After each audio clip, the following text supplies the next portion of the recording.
Quiero que sepas,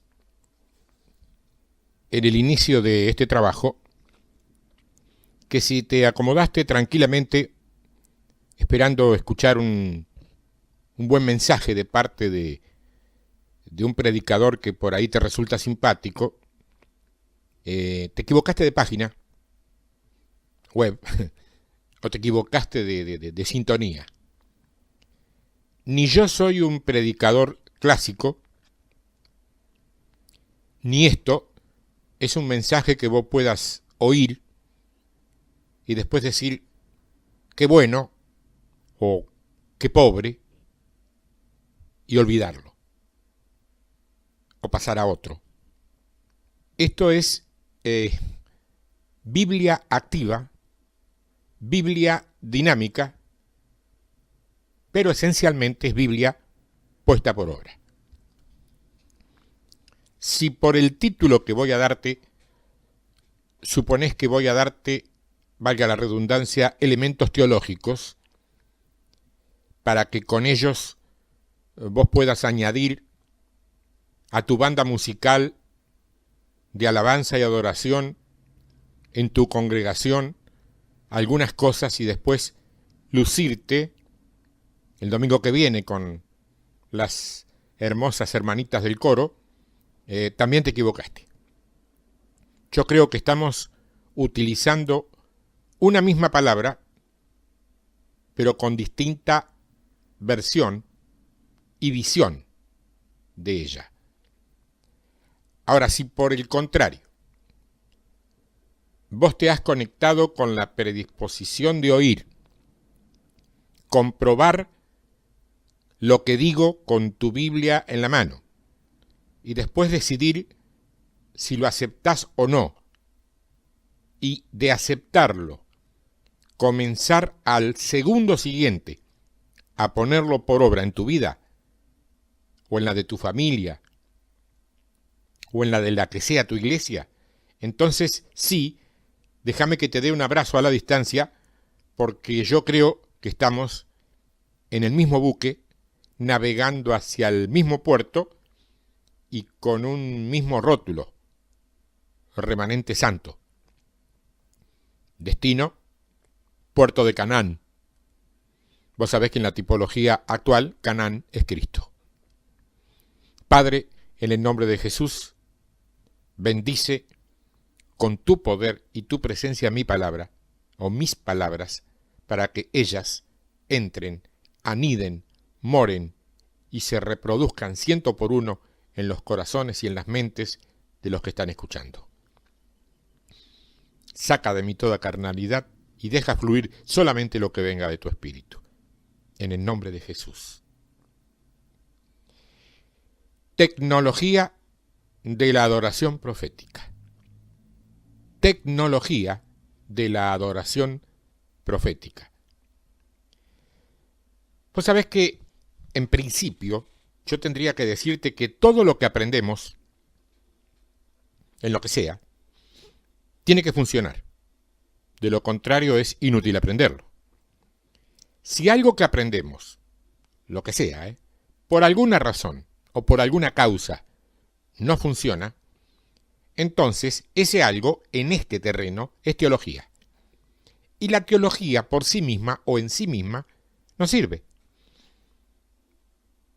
Yo quiero que entiendas bien, no sirve para otra cosa que no sea para aprobar algunas materias y con ello obtener ciertos títulos eclesiásticos.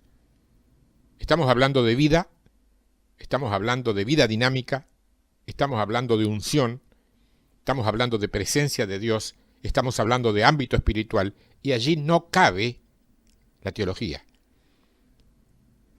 Ponele que pueda ser de ayuda, que te pueda dar una base con la cual puedas entender un poquito más algunas cosas. Lo acepto. Yo también lo he consultado. Pero no te lleva al puerto la teología. En todo caso, te acompaña. Lo que te lleva es otra cosa. Porque tiene que ser algo que nosotros podamos utilizar en nuestra vida cotidiana. El producto final de esto es un estado de existencia. Lo que Dios está produciendo en la tierra es un estado de ser. Es un tipo de persona, es un varón perfecto. Ahí está. Es un varón perfecto. No existe en tu casa. Dios dijo que sí existe. Y permitime ser antipático, pero yo le creo más a Dios que a vos.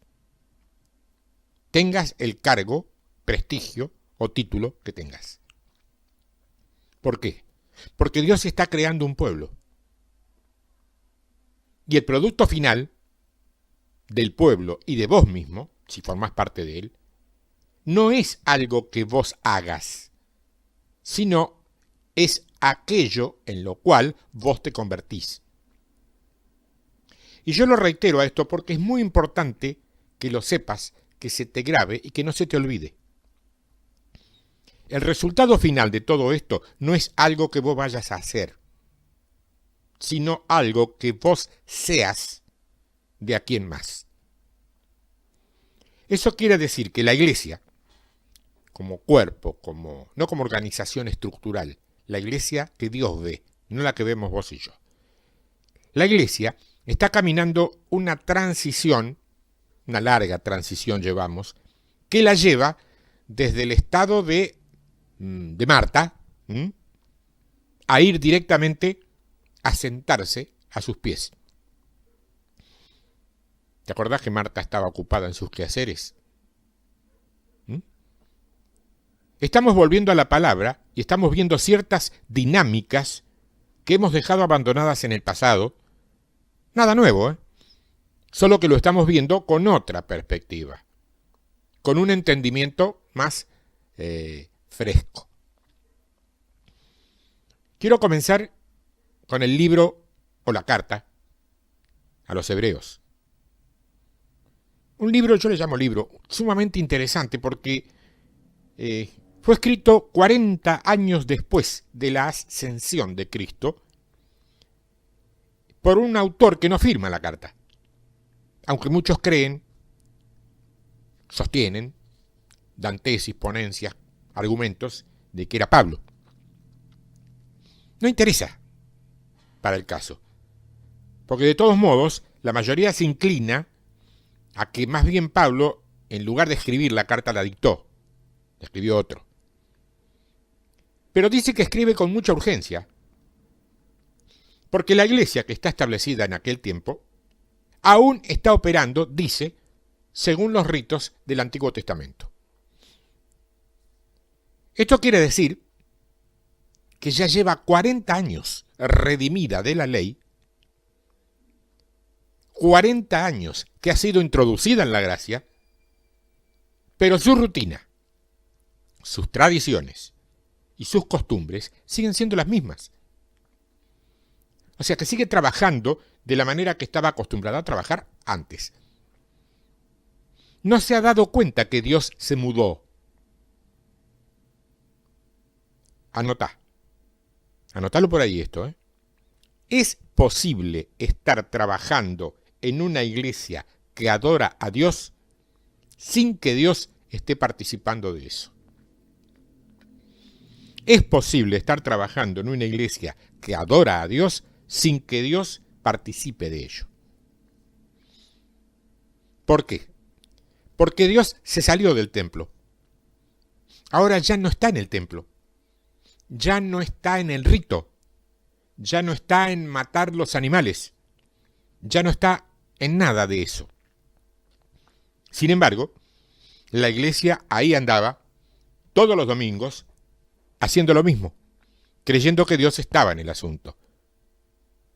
Y no te sonrías porque todavía hay unos cuantos que andan haciendo lo mismo y ya no son 40, son más de 2000 años y siguen haciendo lo mismo. No le hace, claro está, pero Dios no está en eso. Dios se mueve de gloria en gloria, de fuerza en fuerza, a través de los tiempos en la iglesia de nuestros días. Y cuando Él se mueve de un lugar a otro, es muy fácil, pero muy fácil, no darse cuenta que se ha ido, si es que uno no está pendiente o acostumbrado a que Dios se mueva constantemente. Yo quiero que te acuerdes que cuando hay un mover de Dios, el que se mueve es uno, nosotros, hacia Él. Un mover de Dios no es una nueva forma del Espíritu ministrando en la iglesia. Un mover de Dios es un acercamiento del pueblo hacia Él. Así que no importa de qué manera te ministre el Espíritu. Si cuando se termina la fama de ese mover, vos no te has acercado más a Dios y por consecuencia no has experimentado ningún mover de Dios en tu vida. El capítulo 9 de la carta a los Hebreos, capítulo básico te diría, comienza en el verso 1 diciendo: ahora bien, aún el primer pacto tenía ordenanzas de culto y un santuario terrenal, porque el tabernáculo, verso 2, estaba dispuesto así. Yo quiero que entiendan que las cosas que ellos escribieron fueron ejemplos para nosotros, porque hemos usado los templos como tipología, como símbolo de las cosas que Dios está construyendo hoy.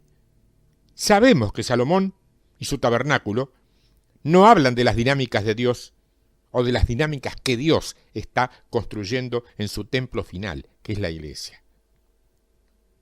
Pero sin embargo, en tipología nos está hablando de eso. La historia dice una cosa, la revelación por el Espíritu Santo dice otra que encaja perfectamente con la anterior, pero que no es un trabajo de historia, es un trabajo contemporáneo, actual, vigente, presente. Muy importante, ¿eh? Así que dentro de la tipología de este templo, de este tabernáculo que describe el escritor de Hebreos, hay una simbología de este tabernáculo en un tiempo de reforma. ¿Y de qué reforma hablamos? De la que trajo Jesús en el tiempo en que Él estaba vivo. Vivo de su nacimiento, vivo hasta hoy también. Pero eso es luego de su resurrección, antes de pasar por la cruz. Su mayor preocupación era que la reforma vino y se fue. Y la iglesia siguió andando en lo mismo que venía andando antes. Entonces se está tratando de poner en la escritura los cambios que hay, a ver si se dan cuenta. Y lo escribe de una manera en que solamente ellos lo entiendan. Fíjate, verso 2, porque el tabernáculo estaba dispuesto así. Estamos hablando de Hebreos capítulo 9. En la primera parte, llamada el lugar santo, estaban el candelabro, la mesa y los panes de la proposición. Tras el segundo velo estaba la parte del tabernáculo llamada el lugar santísimo, el cual tenía un incensario de oro y el arca del pacto cubierta de oro por todas partes, en la que estaba una urna de oro que contenía el maná, la vara de Aarón que reverdeció y las tablas del pacto, y sobre ella los querubines de gloria que cubrían el propiciatorio, de las cuales cosas no se puede hablar en detalle. Pasamos algunos versos que nos hablan de lo mismo, y fíjate que en el verso 8 dice que esto era para dar a entender. O sea que era un símbolo. No era para informar, era para dar a entender. Una especie de metáfora, una analogía. Si te gusta el término bíblico, una parábola, una tipología que usa la Biblia para esconder cosas más importantes que el ejemplo en sí. La Biblia esconde cosas no por malintencionada, lo hace para que solamente sean abiertas, descubiertas por aquellos que son guiados por el Espíritu Santo. A Dios no le interesa que acceda a una información que no va a cambiar su vida, mientras tanto no tome decisiones de fondo, a alguien que no está guiado por el Espíritu Santo.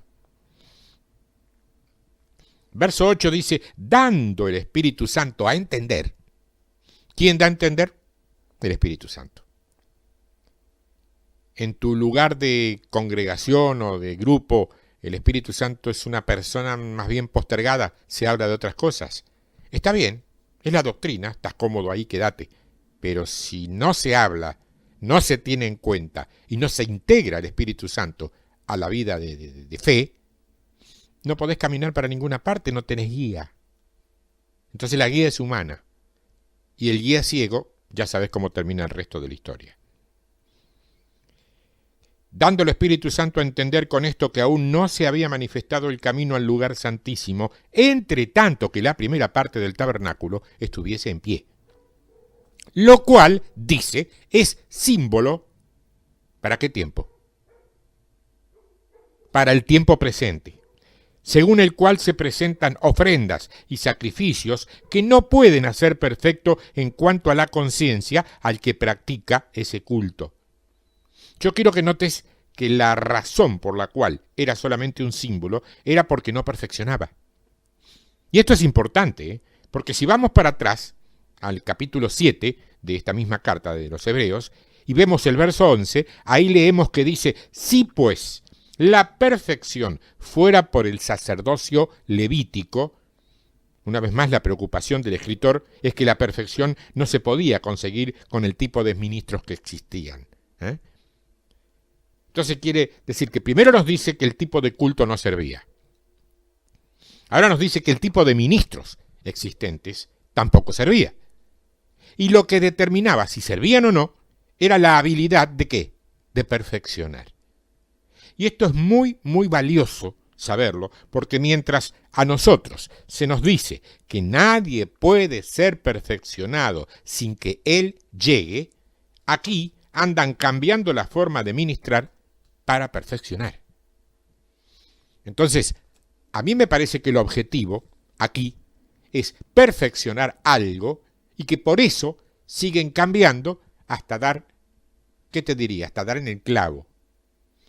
Si se pudiera perfeccionar por lo levítico, es decir, por lo profesional, por lo estructural, por lo teológico, por el sacerdote estudioso, egresado de los seminarios o institutos, entonces no hubiese sido necesario levantar otro orden sacerdotal, según el orden de Melquisedec, el que no tiene genealogía, no tiene currículum, no tiene nada para mostrar, no estudió en ninguna parte, no egresó de ningún lugar, no es avalado por ningún pastor, no es sustentado ni respaldado por ninguna estructura, no tiene cobertura. Bueno, eso ya casi es mortal decir no tiene cobertura, nada más que la cobertura de Dios. Ah, bueno, así cualquiera. No, así cualquiera no, así muy pocos. Así muy pocos. Jesús, uno de ellos. ¿Quién era la cobertura de Jesús? Anás, Caifás, el Sanedrín. Lo liquidaron. Al menos eso creyeron. Qué insujeto era Jesús. Qué conflictivo. Había que haberlo expulsado de la iglesia. Bueno, dice que mientras la primera parte estaba en pie, no podíamos entrar al lugar santísimo, cosas que eran símbolos que representaban que esto era una tipología hasta el tiempo de la Reforma, porque el fin nada perfeccionaba en cuanto a la conciencia.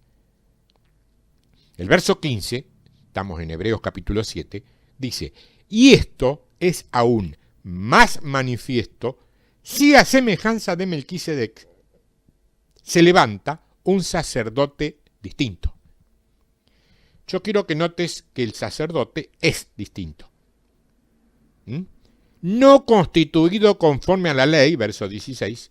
O sea, si vas a medir cómo opera la gente después de la reforma, conforme a la ley anterior a la reforma, no lo vas a entender. Vos no podés entender a alguien que Dios levanta hoy que hace cosas que no se hacen dentro de las iglesias tradicionales y estructurales, o que hablan con palabras que no escuchás en ningún púlpito, o que tienen una manera de manejarse y de proceder que tiene que ver con un estilo de vida y que no tiene toda esa rimbombancia evangélica que nos lleva a tener casi un idioma privado que nos entienden los hermanos de la iglesia y el mundo nos mira como diciendo, ¿en qué idioma me está hablando? ¿Así vamos a evangelizar? Es exactamente lo mismo que ir a China y querer evangelizar en Zulú. Salvo que los chinos sean muy inteligentes, no te van a entender. Es lo que la iglesia está haciendo hoy. Trata de evangelizar al mundo con un idioma que el mundo no entiende. Cuando lo que tiene que hacer es evangelizar con un modelo mucho más práctico y visible. Testimonio de vida. Para que ese mundo venga y diga, yo quiero vivir como vos. Esa es la razón del evangelio. Yo quiero ser como vos. No constituido conforme a la ley, del mandamiento acerca de la descendencia, estoy leyendo el verso 16 del capítulo 7 de Hebreos, sino según el poder de una vida indestructible, pues se da testimonio de él. Tú eres sacerdote para siempre, según el orden de Melquisedec. Queda, pues, abrogado el mandamiento anterior. Yo quiero que vos te des cuenta que sí es posible abrogar algo que Dios mandó. Abrogar es concluir, cambiar, modificar, cerrar una cosa y abrir otra. Dios lo dio, Dios lo quitó. Fue Dios quien lo puso ahí. Y ahora es Dios también el que lo está quitando. Bueno, pero Dios no puede hacer eso. ¿Cómo que no puede hacerlo? ¿Y la soberanía? ¿Qué es ser soberano? Y te diría que explicado en bien argentino natural es hacer lo que se le da la gana, cuando se le da la gana, cómo se le da la gana y por qué se le da la gana, sin consultarte ni a vos ni a mí. En todo caso, si somos fieles y obedientes, contándotelo después para que te sumes, no pidiéndote opinión. Muy pocas cosas me molestan porque el ejercicio de paciencia de la fe me ha llevado a aceptar algunos errores de los demás que fueron mis errores no hace tanto tiempo atrás. Pero una sola cosa me molesta mucho, cuando hay gente que se arroga el derecho o la libertad de opinar sobre cosas que Dios dijo o hizo. Escúchame, Dios ya opinó, vos y yo tenemos que obedecer o no. Es nuestra única decisión. ¿Obedecemos y seguimos en el reino? ¿O no obedecemos y nos vamos al otro reino, el que tiene minúsculas? Dios dio, Dios quitó. Hay muchísimas cosas que creemos, porque son pequeñas cosas, que se han transformado por ahí en mitos en la iglesia. Pero hay muchísimas cosas que creemos que son de una forma, porque así nos han venido enseñando por años. Pero jamás nos tomamos el trabajo de revisarlas, ni siquiera las estudiamos para ver si eso era realmente así, o era la ocurrencia de alguien que le gustaba que fuera así, en el mejor de los casos, que le convenía en el peor de los casos. Acá estamos leyendo que ha quedado abrogado el mandamiento anterior. Dios lo puso, Dios lo saca. Dios determina algunas cosas por un lapso específico. No digo lapso de tiempo porque sería redundar. Lapso es tiempo. Por un lapso específico porque así se necesitan. Pero cuando dejan de ser necesarias, Él viene y las quita. No son de fondo, son de forma. Nosotros nos hemos quedado en muchas cosas de forma, transformándolas como si fueran de fondo. Y no lo son. Es Dios. No es una línea religiosa progre o conservadora. Es Dios. Si nosotros nos enamoramos de las cosas, es un problema nuestro, no de Dios. Queda pues, dice el verso 18, abrogado el mandamiento anterior a causa de ¿qué? A causa de su debilidad e ineficacia. O sea, que cuando Dios dice, acá se le acabó la gracia a esto, vamos a cambiarlo, va y lo cambia sin pedirte permiso ni darte ninguna explicación. Eso es, reitero, soberanía. La gente cree que soberanía es un territorio, una frontera, una bandera. Puede ser en el terreno geográfico que así sea, pero soberanía en idioma espiritual es hago lo que quiero, como quiero, si quiero y cuando quiero. Dios, no yo, Dios. Son las reglas del reino. ¿Vos las aceptas? Entra, sentite cómodo, hacé como si estuviera en tu casa. ¿No las aceptas? Te quedas afuera. Dios no se va a caer del trono por eso. ¿Cómo sigue esto? Sigue. Verso 19, capítulo 7, Hebreos. Pues nada perfeccionó la ley. Y dale con la misma cosa. ¿Qué está buscando Dios? Está buscando una perfección, dice. Él mira y dice, esto no debe estar funcionando porque yo quiero perfeccionar a esta gente y no estoy viendo que se esté perfeccionando. Así que vamos a mover esto y vamos a traer algo que sí los perfeccione. Entonces vos decís, pero señor, si estuvimos haciéndolo así por más de 20 años, mi abuelito lo hacía así. No le hace. No le hace, cambia el método. Pero es que siempre lo hicimos así. ¿Funcionó? Y no, pero bueno, cámbialo. No funciona, cámbialo. No me sirve, no perfecciona a nadie. Yo quiero que entiendas, Dios está detrás de algo que se llama perfección. Nada menos. No me hagas ningún negocio por menos que eso.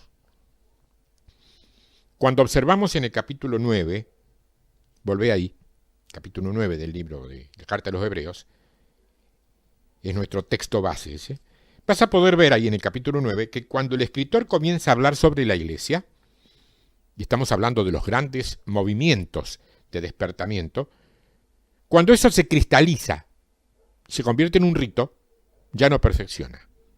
En los años 90 hubo un mover importantísimo, un despertamiento, te diría, dentro de las iglesias, cuando vino la onda de ministrar, la gente se caía, se hicieron algunas exageraciones carnales a partir de eso, pero algo sirvió porque mucha gente se sacudió de la modorra y entró en un terreno espiritual un poco más dinámico.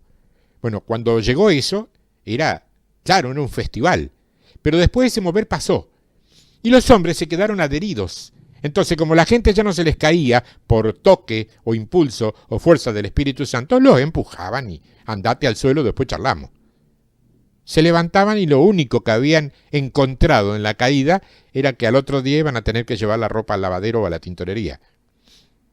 Nada más. Nada más. ¿Por qué? Porque Dios viene, mueve, hace el mover, lo produce, el que lo encuentra, el que el Espíritu lo guía y lo encuentra, lo sigue, se suma, lo aprovecha, y el que no quedó, pasó. Pasó, no podemos hacer cosas repetitivas. Esto no es por metodologías, esto es por fe. Entonces no sirve eso de que venimos haciendo esto hace 20 años. Cambia. Cambia. Cuando algo llega y es una revelación, como fue la serpiente en el desierto, por ejemplo, ¡ah! Impactó. ¿Qué te parece? Ahora, ya para el tiempo de Ezequías, eso mismo era una abominación. 750 años después, estaban adorando una serpiente en el desierto. ¿A quién se le ocurre? Solamente el pueblo de Israel pudo adorar una cosa tantos años. Ahora, ¿te acordás el tiempo de la reforma de Ezequías? Lo primero que hizo fue tumbar a la serpiente que había levantado Moisés. Bueno, cuando la levantó, eso era de Dios. Pero cuando la tumbó, ya no lo era. ¿Quién dijo que la pusieran ahí? Dios.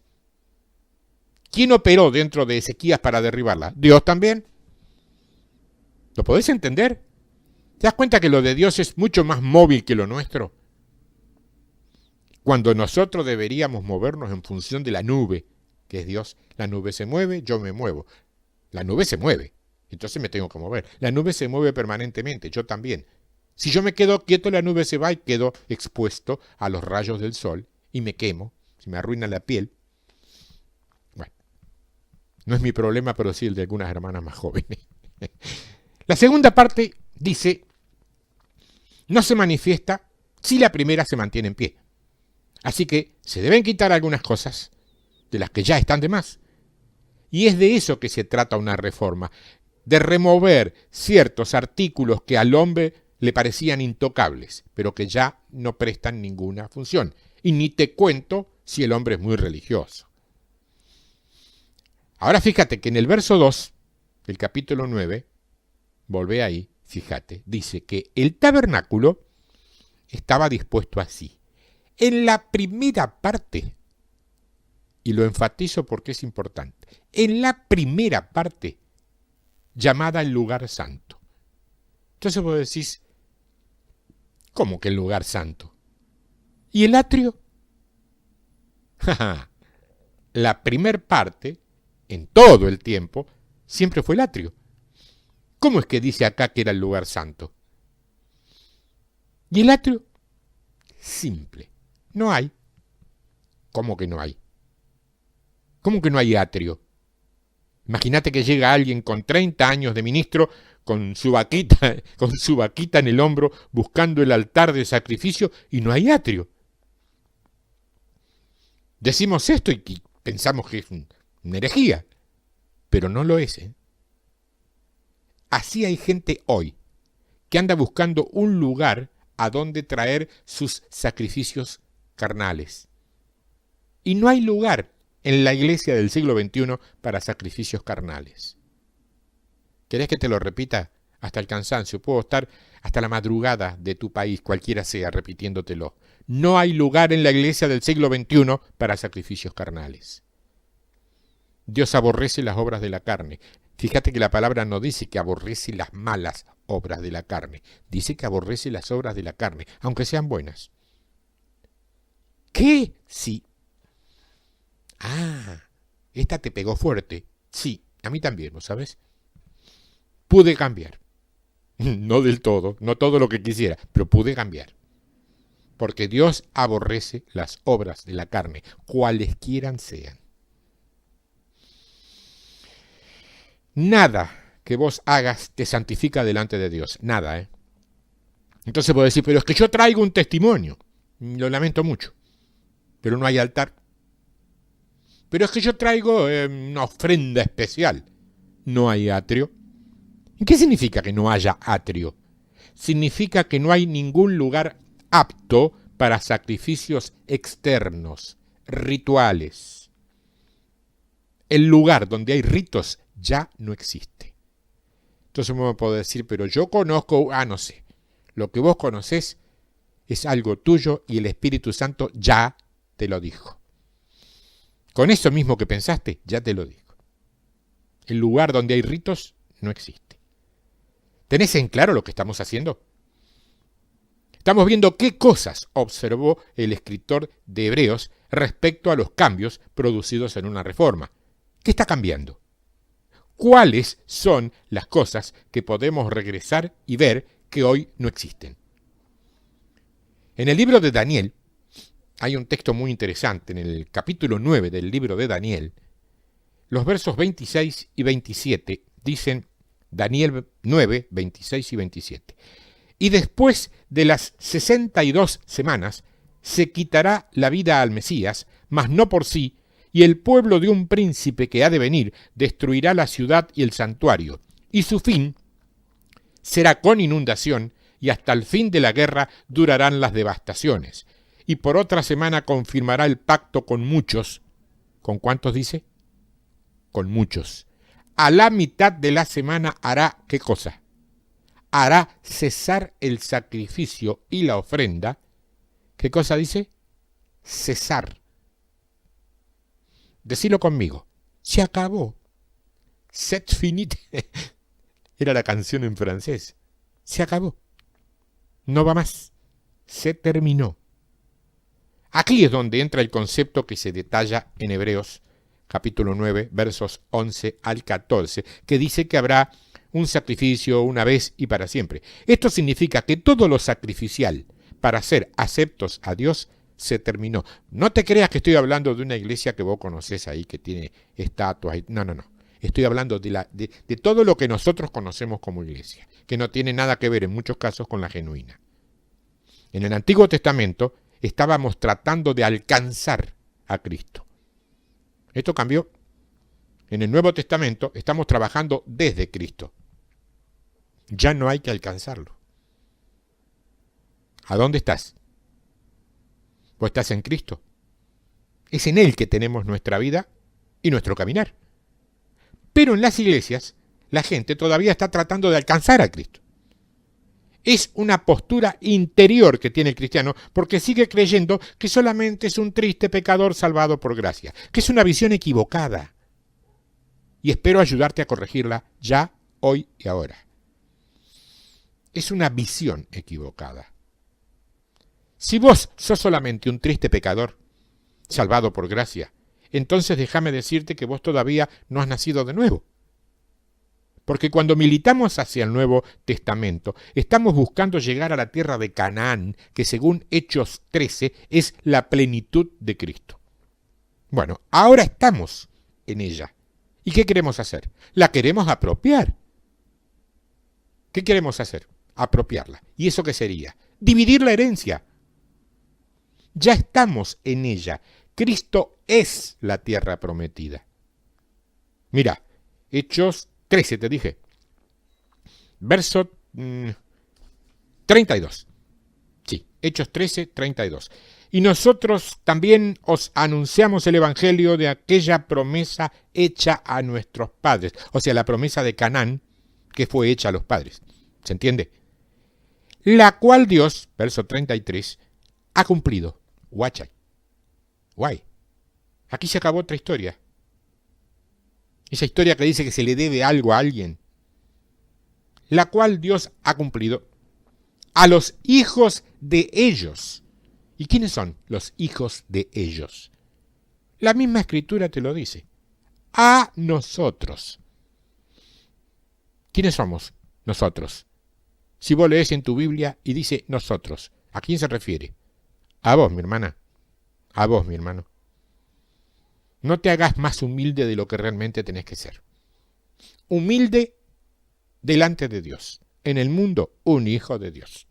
Así. Así. ¿Y cómo lo hizo a eso? Lo dice al final, resucitando a Jesús. Hechos 13, 32 y 33. Léelo. Ahí lo tenés. Esto quiere decir que la resurrección de Jesús es la plenitud de Canaán.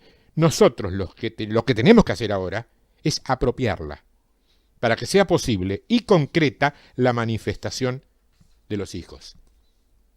Estamos en él, pero la parte que el hombre no entiende no puede manifestar, porque según el hombre piensa, el hombre es.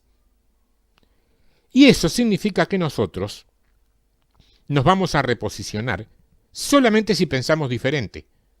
No se menosprecia la escritura en nada, Al contrario. Algunos mitos se caen, hacen un ruido bárbaro, pero tienen que caerse. Se tienen que caer exacta y puntualmente cuando la palabra, que es como decir el Espíritu Santo, lo revela. Porque sabemos que Cristo es Canaán. Entonces ya estamos en la tierra. Sabemos que Cristo es Canaán y ya estamos en la tierra. Y es ahí donde está la guerra, Es allí donde están los gigantes. Es allí donde hay que militar. Es allí también donde hay que cerrar el pico y tumbar a Jericó. Ahí es donde hay que asociarse con gente como Rahab y tener discernimiento para entrar. Con esto te quiero decir, no lo tomes literal. Te estoy dando a entender que no tenés que buscar gente importante y con títulos. Busca los que son. Así sean muy humildecitos. Que si son, muy probablemente sean muy humildes y tengan un perfil no bajo, subterráneo. Y en las catacumbas. Eso es lo que Dios está haciendo, con el dedo puesto sobre nosotros, para que nos apropiemos de la tierra de Canaán. Y va a haber dolores de parto hasta que Cristo sea formado y visto en nosotros. Es cierto. Pero la esperanza de gloria será sobre vasos de barro. Toda la escritura es constante y coherente, diciendo que hay algo que se nos metió adentro que ahora quiere salir. No hay lugar para sacrificios. Nada que se haga ritualista te acerca a Dios. Mirá Jeremías, capítulo 7. No hay atrio. ¡Qué problema! ¡Qué problema! Con todas las cosas lindas que se hacían en el atrio, no hay atrio. Te digo más, la mayoría venía a la iglesia a participar de las cosas del atrio. Miraba de reojo el lugar santo y ni hablar de acercarse al lugar santísimo porque eran conscientes de lo que traían, que no siempre eran ofrendas precisamente. La mayoría venía a participar de las cosas del atrio. Hay mucha gente que nunca estuvo más allá del atrio. Jeremías capítulo 7, verso 22. Porque no hablé yo con vuestros padres, ni nada les mandé acerca de holocaustos y de víctimas el día que los saqué de la tierra de Egipto. Para un cachito. ¿Se volvió loco Dios?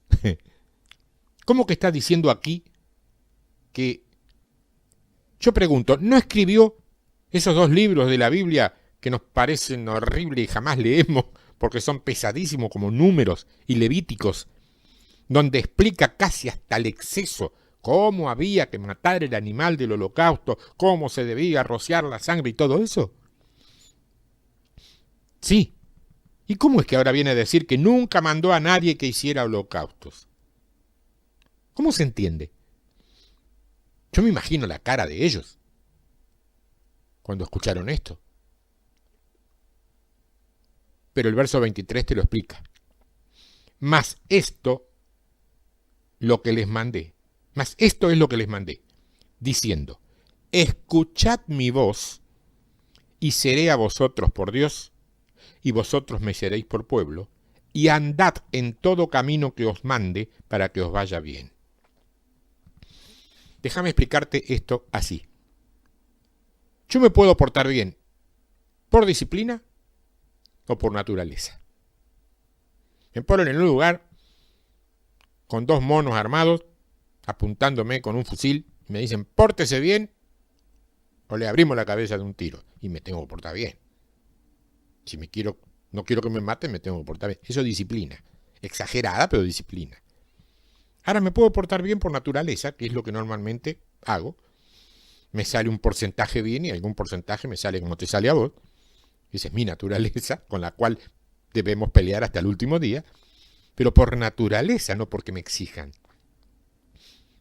Mi hermana, mi hermano, vos necesitas ir a sentarte el domingo en el banco de tu templo, de tu congregación, a escuchar que el pastor te diga que no tenés que mentir, que no tenés que robar, que no tenés que fornicar, que no tenés que adulterar. ¿Necesitas que te digan eso?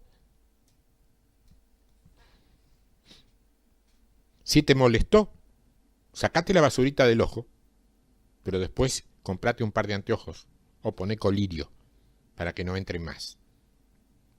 ¿Está? Podemos portarnos bien por disciplina o por naturaleza. Una me cuesta. La otra no la transpiro tanto. No la sudo. Yo quiero ser claro. La mayoría de la iglesia se porta bien por disciplina, no por naturaleza. Yo he escuchado gente decir, mira, yo no bebo porque mi religión no me lo permite, porque el pastor no quiere, porque la iglesia no está de acuerdo, porque no debo hacerlo porque soy cristiano. A mí me gustaría que diga, no quiero, no lo necesito. Puse el beber porque dentro de las barbaridades que se cometen es la más leve. Aunque le arruine el cuerpo, es una de las más leves. Hay otras peores, que no las quiero decir para no entorpecer ni ensuciar, aunque sea con expresiones, esto que es un trabajo que quiere ser limpio y que llegue limpio a tu oído, santo. Por eso se crean y existen dentro de las iglesias tantas reglas internas. Porque si no las tuvieran a esas reglas, estos estatutos, se pierden. Y Dios no tiene nada en la iglesia hasta que el reino los gobierna sin leyes. Dios no tiene nada en la iglesia hasta que el reino los gobierna sin leyes. Yo no mandé ningún holocausto, dice. Solo mandé que escucharan mi voz.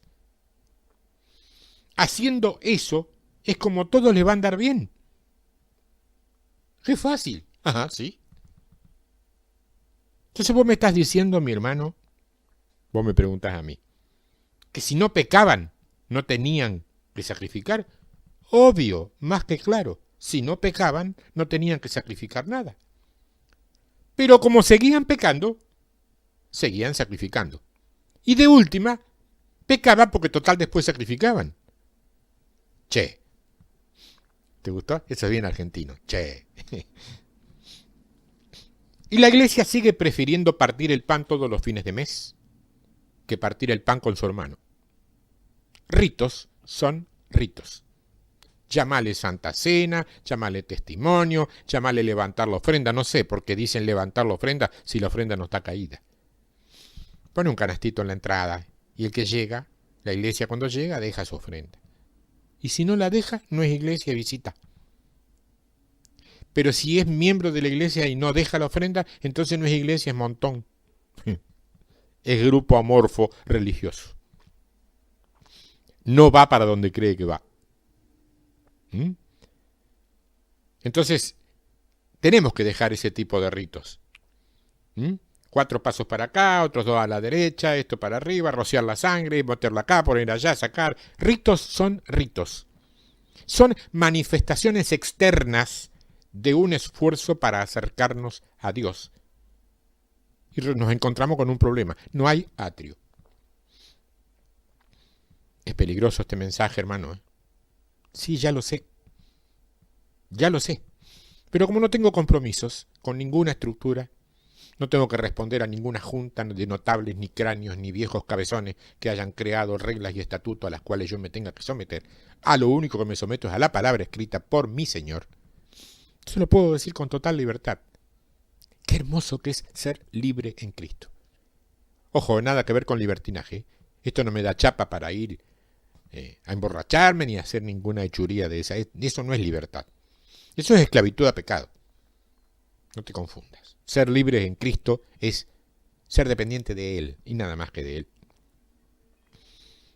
La Iglesia sigue prefiriendo cosas que no tienen nada que ver con esa libertad. Entonces vos me decís, claro, es peligroso. Por eso vos estás adentro, cómodo y bienvenido, y yo estoy afuera, incómodo y rechazado. No es lindo, ¿eh? Es lo que hay. Dios está procurando que lo logremos. Porque mientras tengamos eso que se llama reglas, Gálatas nos llama niños iguales a esclavos e incapaces de heredar. Dice en el verso 24, Jeremías 7, y no oyeron ni inclinaron su oído, antes caminaron en sus propios consejos, en la dureza de su corazón malvado, y fueron hacia atrás y no hacia adelante. Si hubieran podido oír a Dios, hubieran escuchado claramente que Él no quería darle órdenes. Lo único que Él quería era decirles quién era, cómo se operaba correctamente en su mundo, en su ámbito espiritual, claro. Y la ley es un paréntesis en la gracia, porque la gracia siempre fue. ¿Me explico? La ley no es un invento, la ley es un paréntesis en la gracia. La fe no es algo nuevo. La fe fue encontrada por Abraham. Él no la creó, simplemente la encontró. La fe ya estaba ahí hace mucho tiempo, desde siempre te diría. Pero Abraham halló fe y Dios dijo, esta es la forma en que se hace. No sé qué clase de manos tiene Dios, pero lo aplaudió. Debe haber temblado todo cuando Dios aplaudió, ¿no? Así es que se hace en el mundo de Melquisedec, que es un mundo eterno, donde hay un poder indestructible, según leímos en Hebreos, ¿no? Esta es la forma en que se acerca uno a mí, así dice Dios. Así es Abraham. ¡Qué bien que lo hiciste! Por eso es Abraham, de ahí en más, el ícono, el representante, el símbolo de la fe. No porque la haya creado, sino porque la encontró. Y eso quiere decir que Cristo no viene a traernos algo nuevo, sino que viene a reenchufarnos, a reconectarnos a lo que ya había antes de la ley. La ley, en todo caso, era solamente para traernos a Cristo. Yo quiero que mantengas eso en la mente, porque vas a encontrar muchas similitudes con algunas de las cosas que has hecho, que estás haciendo, o que ves hacer en muchos de nuestros templos. O sea que si vos no vivías en el espíritu de la ley, tenías inexorablemente que cumplir con todos los ritos de la ley. Pero si estabas en los ritos de la ley, entonces estabas negando caminar en el espíritu. Y entonces espero el año que viene a que hagan una expiación por mí. Y allí me siento bien porque oran por mí, el pastor, la pastora, sus hijos, los pastorcitos, el perro y el gato, toda la familia ora por mí, yo estoy bárbaro. Ore por mí, ore por mí. Te suena, ¿no? Es mala la oración, pero ¿cómo va a ser mala la oración? No tiene nada que ver con eso. Estamos hablando de otra cosa. Es norma y costumbre en nuestros ambientes a que se aprovecha la llegada de algún tremendo predicador, de esos que andan dando vuelta, para que haya mucha gente, que normalmente no viene, pero que ese día sí viene, que después pasa al frente y se ora por ellos. Y no se dan cuenta que si los ministran con poder y con unción, se caen patas para arriba, tiemblan, ríen, lloran, están borrachos en el espíritu. ¿Sabes qué? Cuando todo se termina, nadie se acuerda del mensaje del tremendo predicador. ¿Para qué lo trajiste? Sí. Volviendo a nuestro texto de Hebreos 9, fíjate el verso 4. Ahí dice que el altar ahora está junto con el arca. ¿Cuántos saben que normalmente el altar siempre estaba de este lado del velo? Nunca estaba dentro del lugar santísimo. Pero aquí él lo ve adentro. Dos razones. Para el tiempo de Zorobabel ya no había oro para la réplica del arca. Cuando salieron del cautiverio y reconstruyeron el templo, no reconstruyeron el arca porque no había oro para hacerlo, como el modelo mandaba. Entonces pusieron el altar de incienso en su lugar. Es por eso que Zacarías, en la orden de su turno, o sea, cuando le tocó, llevó incienso y no sangre en sus manos. Pero eso tiene alta importancia porque el arca es una tipología de Cristo. Y cuando Zacarías lleva incienso, Cristo ya estaba en la panza de María. Y no puede haber una sombra si la realidad ya llegó. Muchas veces lo dije y otras tantas lo enseñé como modelo práctico, casi incomprensible por lo incoherente, ¿no? Cuando Jesús agonizaba en la cruz y comenzaba a obtener la victoria sobre las actas de los decretos del infierno, y nos estaba redimiendo a vos, a mí y a todos de nuestros pecados, el sacerdote del templo más cercano seguía con su rutina de degollar corderos y rociar con su sangre el propiciatorio. Ceguera, total, absoluta ceguera. La ceguera fue en ese tema de degollar corderos, sí. En otros temas de sacrificios, no. Sigue existiendo la misma ceguera. Porque muy pocos entendieron, y hoy a otros tantos todavía les cuesta, que cuando la realidad llega, la sombra desaparece. El problema nuestro es que estamos trabajando en tiempo de realidades con sombras. Y entonces tenemos una mezcla que es el mismo sentir que tenía el escritor de Hebreos. Otra cosa que vemos es el reposicionamiento del altar del incienso.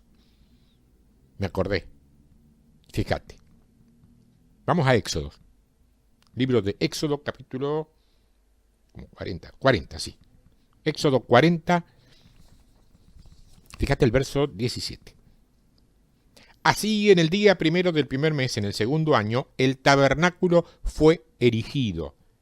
Entonces después comienza a hablar de las basas, las tablas, las barras y las columnas.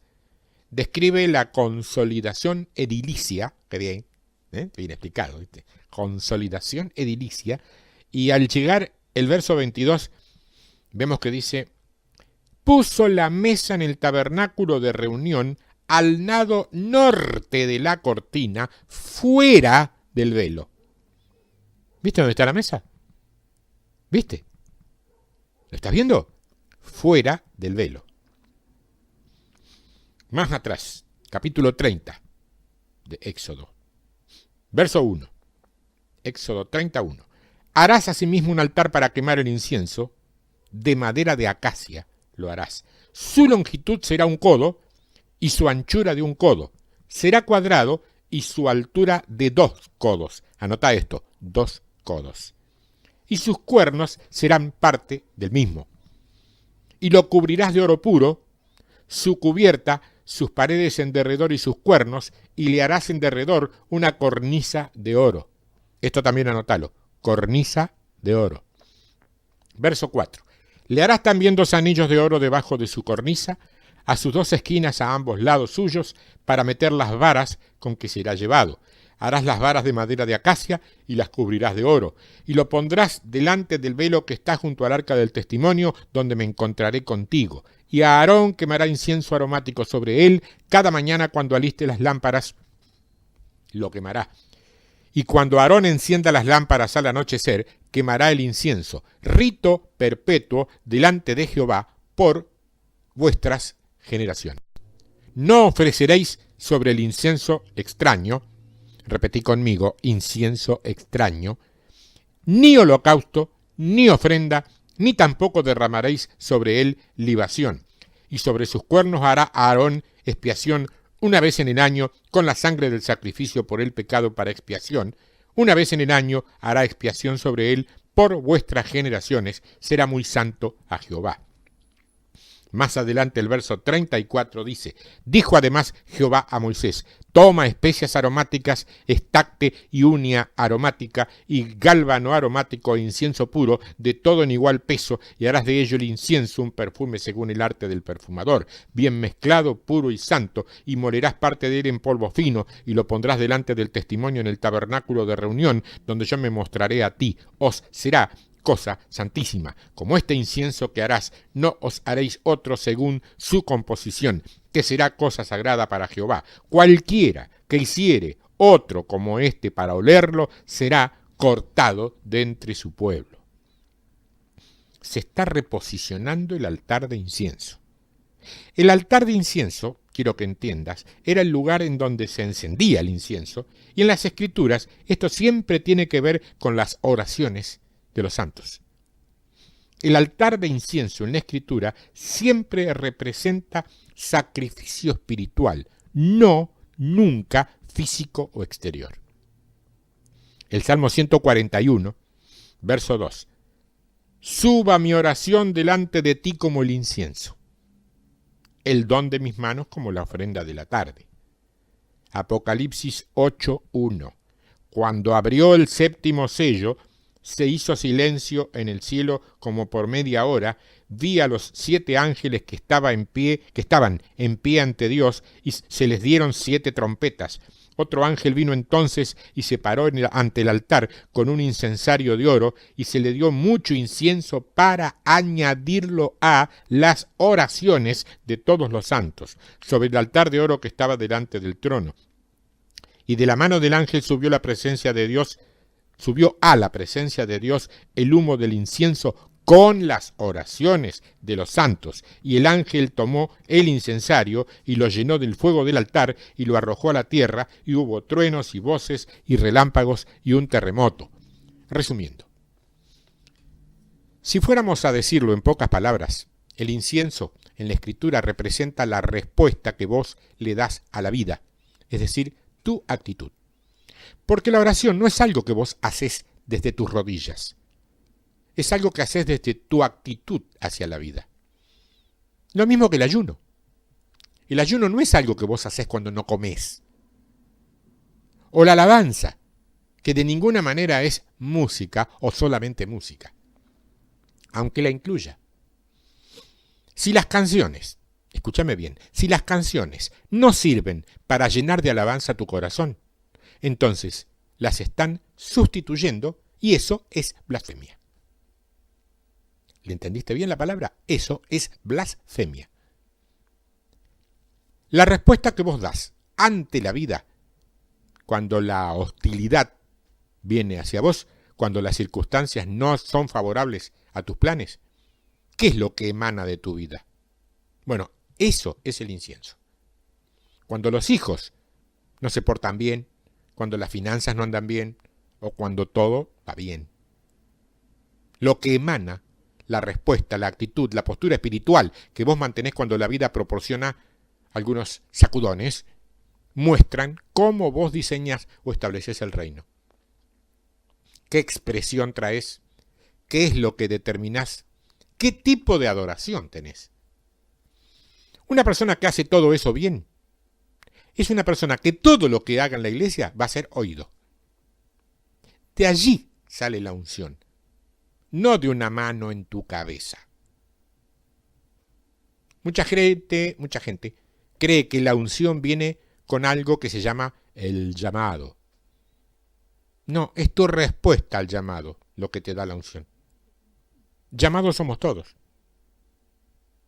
Ah, bueno, estaba enterado. Llamados somos todos. En la calidad, cantidad o clase de respuesta que tenga por parte tuya ese llamado, ¿está la unción o no? Manteniendo eso en mente, hay 3 cosas que el sacerdote tenía que hacer: sacrificios diarios, encender la lámpara diariamente y mantenerla ardiendo. Bueno, lo primero que nos dice es que no podemos ofrecer incienso extraño. ¿Qué significa eso?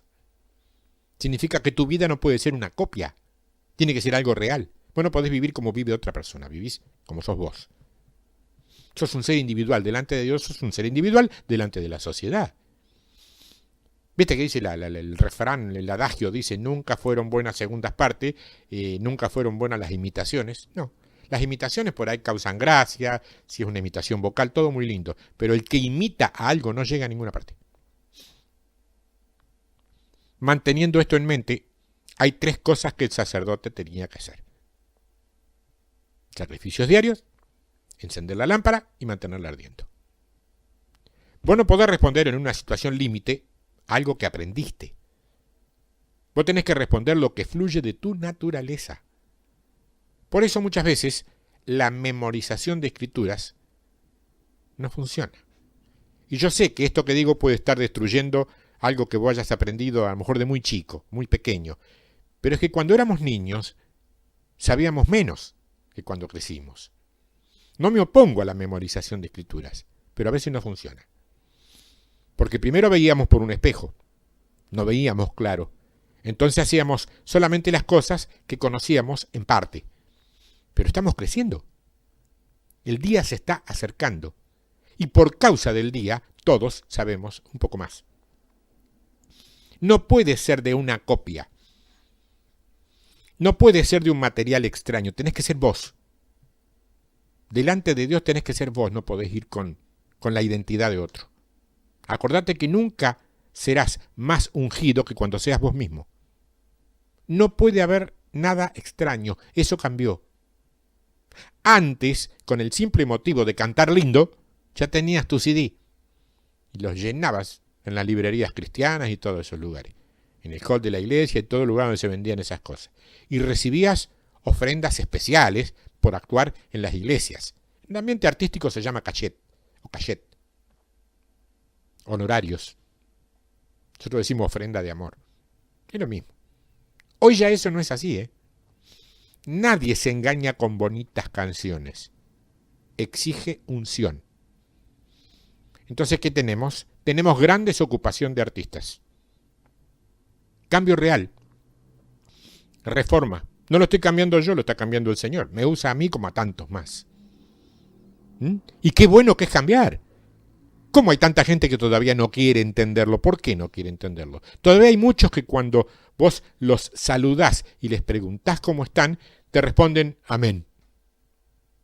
¿Y cómo te sentís? Amén. Che, ¿no tenés vocabulario? ¿No tenés una mente que te dio Dios con inteligencia que también te dio Dios para que aprendas a hablar como hablan las personas normales? Siempre amén, todo amén, no es todo amén. Vamos a batallar contra el diablo, amén. Cuando decís diablo, ¿cómo decís amén? Créeme, no se podría hablar con esa gente en términos más o menos normales, inteligentes, sin terminar hablando en idioma Reina Valera. Ojo, yo no estoy diciendo de conocimiento bíblico, ¿eh? Eso sería bueno. Idioma bíblico, no es lo mismo. Entonces decimos Dios le bendiga, en lugar de Dios te bendiga o Dios los bendiga. Acá en Argentina se dice así, Dios los bendiga o Dios te bendiga. Cuando decimos Dios le bendiga, estamos hablando en idioma que no es nuestro, es Biblia. En mi país se utiliza el lo, no importa, la Biblia dice le y nosotros decimos le. Ahora bien, dice la palabra que no puede tener nada de miel ni de levadura. Yo pregunto, ¿será que la miel atrae bichos raros? ¿Nunca has visto esos cristianos que parecen estar viviendo alguna especie de trance ahí adentro del templo? Yo no hablo de éxtasis, porque el éxtasis es bíblico. Posible y apto de vivir si a Dios se le da la gana que lo vivas. Yo hablo de la apariencia externa. Bueno, eso no es incienso, de hecho. Eso no es incienso. La adoración es natural, práctica. Sos vos, tal como sos en el baño de tu casa. Sin pinturas religiosas, sin barnices de unciones de cartón. No puede estar en levadura.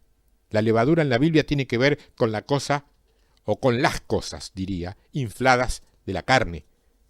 Eso sin dejar de recordar que también nos demanda que nos cuidemos de las actitudes de los fariseos, de la levadura de ellos, dice. O sea, ninguna mentalidad religiosa. La parte más alta del altar dice que tenía 2 codos de estatura. Te dije que lo anotaras. Todos los muebles tienen menos que eso. O sea que lo más alto que vos podés ofrecerle a Dios es tu adoración.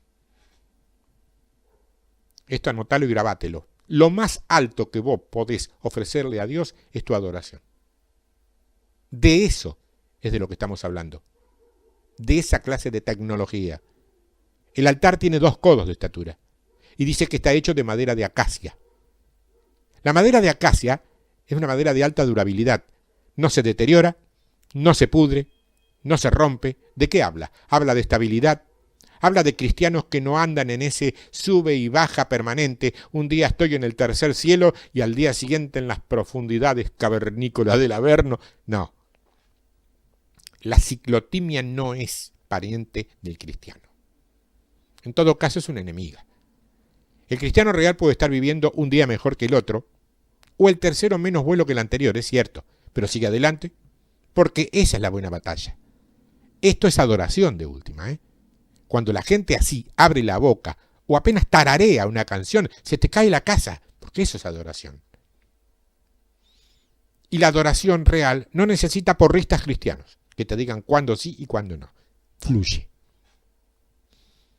Y pero es un desorden. Si fluye por guía del Espíritu Santo, el Espíritu Santo no desordena nada, que yo sepa. Ahora, si no te dejas guiar por el Espíritu Santo y querés hacerlo vos en tu carne, bueno, joróbate. Después dice que está tapada de oro puro. Santiago nos dice que esa es la fe tratada 7 veces. Después le ponen la coronita que vimos, como una especie de ala de labio exterior en todo su alrededor, y se usa para que cuando se trasladaba el altar de un lado a otro no se cayera el incienso, una especie de bandeja. Eso quiere decir que aún en tiempo de transición, en tiempos en los que todavía somos nómades, que estamos incómodos, que nos estamos moviendo, tenemos que tener ciertas seguridades. Es que hay cosas que me están ocurriendo, no importa, no se debe caer el incienso. Tenemos que seguir adorando a Dios. Después habla del estacte. La palabra en hebreo, estacte, es nataf. Se escribe N-A-T-A-P-H, nataf. Es la palabra que, en hebreo, se utiliza para expresar cómo el profeta o el mensajero recibe la palabra de Dios. Es como cuando cae la lluvia. De repente. Así. Y de repente sabes que sabes, que sabes, que sabes. ¿Cómo se explica? No se explica.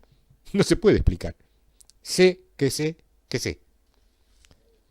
Y esto habla de una dimensión profética, de la única forma de vivir constante en medio de una hostilidad existente en la tierra, es poseyendo una dimensión profética. Ahora escucha, la iglesia aceptó el ministerio profético, pero fue visitada por mucha gente que ministró profecía, que no es lo mismo, pero no dejó una dimensión profética en la casa. ¿Esperabas otra cosa? Yo lo lamento, pero no puedo enseñarte lo que vos querés oír. Debo enseñarte lo que está escrito. Y te digo algo más. No puedo enseñarte lo que los teólogos denominacionales dijeron que tal o cual cosa significaban. Debo enseñarte lo que la Escritura dice que significa. Después, ¿qué vas a hacer vos con esta enseñanza? No lo sé. Si sos una hermana o un hermano como yo creo que sos, de rodillas y de presencia delante del Señor, Él te va a guiar. Mi trabajo es este. De aquí en más habrá otros o vos mismo. No dejes que el engaño sutil penetre en tu vida, en el único lugar en el que podés ser engañado de manera inocente, o sea, adentro de un templo. No permitas que alguien te haga creer que la adoración profética es un cantante más o menos afinado repitiendo palabras preconcebidas con una música reiterativa, ocupando el púlpito por más de una hora y avivando al estilo porrista a la gente para que se incorpore a eso con la sentencia de que es un canto profético espiritual y ungido. No permitas que eso te entre en tu cabeza como adoración profética. Yo no te estoy diciendo que eso sea siempre falso, no. No niego de ninguna manera que en algunas ocasiones alguien con real unción pueda pararse frente a vos y elaborar un canto profético y una adoración profética que verdaderamente bendiga tu vida y por extensión la vida de la iglesia. Pero solamente hay un modo de saber cuándo es cuándo y qué es qué. Si esa adoración profética te cansa, no te transmite nada, te aburre y hasta te produce sueño, vamos a tener en cuenta que vos estás correcto delante del Señor y que no existe pecado que bloquee su presencia en tu vida. Entonces andate fuera del templo a tomar fresco hasta que el show concluya. Si por el contrario, eso te sacude desde adentro hacia afuera y aunque dure 1000 horas no te moves del lugar donde estás parado, así es como operan las cosas de Dios en nuestras vidas. Y entonces vienen deseos y ejecuciones para cantar tu propia letra, con tu propia música, al unísono con el que estás oyendo. Entonces sí, dale toda la gloria a Dios y salí al mundo a mostrar tu estado exterior, renovado y purificado por tu estado interior. Así es como funciona. Esa, créeme, será la mejor campaña evangelística de la cual se haya tenido memoria. Por eso es que no hay tantas. Porque no llevará a ese lugar un grupo de personas sin la menor idea de lo que es Cristo, sino a gente con capacidad para entender, desde la presencia en sus vidas del Espíritu Santo, lo que realmente está recibiendo y los motivos futuros por los cuales lo está recibiendo. Acordate que el mundo no necesita ni discursos ni palabras. El mundo es experto en discursos y en palabras. El mundo tiene un máster en oratoria y en manipulación emocional. Ni se te ocurra competir, porque todo el mundo se aviva y se da cuenta. Solamente habla lo que vivís. Y viví lo que el Señor dice. Con eso solo, mi hermana, mi hermano, las multitudes o uno te seguirán para que les mostres cómo pueden hacer ellos lo mismo que vos. Esto es todo. Y sí, es todo lo que tenía para decirte en este trabajo, pero queda mucho más. Queda mucho más. De a poco. Manejate con esto. Léelo cuando lo publiquemos en la web escrito. Volvelo a escuchar. 1, 2, 3, 5 veces. Trata de ponerlo por obra. Y la bendición de Dios caerá automáticamente sobre tu vida porque estarás haciendo la voluntad de Dios. Así me tocó hacerlo a mí en su momento y hoy decís, puedo ser de bendición para tu vida. Bueno, así hacelo vos y a partir de hoy vos serás bendición para la vida de otros. Ministrándonos unos a otros, no unos pocos a muchos. Ese es invento religioso estructural. No sirve. No sirve más que para las pretensiones personales de unos pocos. Como de costumbre, si esto te desata preguntas, consultas o algo para compartir, a mí me gustaría que me digas si produjo algo dentro de tu corazón. Bueno, mis correos están abiertos. tiempodevictoria@hotmail.com es uno, tiempodevictoria@yahoo.com.ar es el otro, de los dos que tengo habilitados para este tipo de consultas. No te olvides de poner en el asunto el título del mensaje del estudio, en este caso, tecnología de la adoración profética, y a partir de ahí me escribís y podemos intercambiar ideas o cosas que nos dejaron este trabajo. Gracias por escucharme. Gracias por tomarte el trabajo de dedicarme parte de tu tiempo. Dios bendecirá tu vida solamente por eso. Porque has puesto de vos para buscar fidelidad y madurez. Te bendigo en el nombre del Señor Jesucristo. Amén.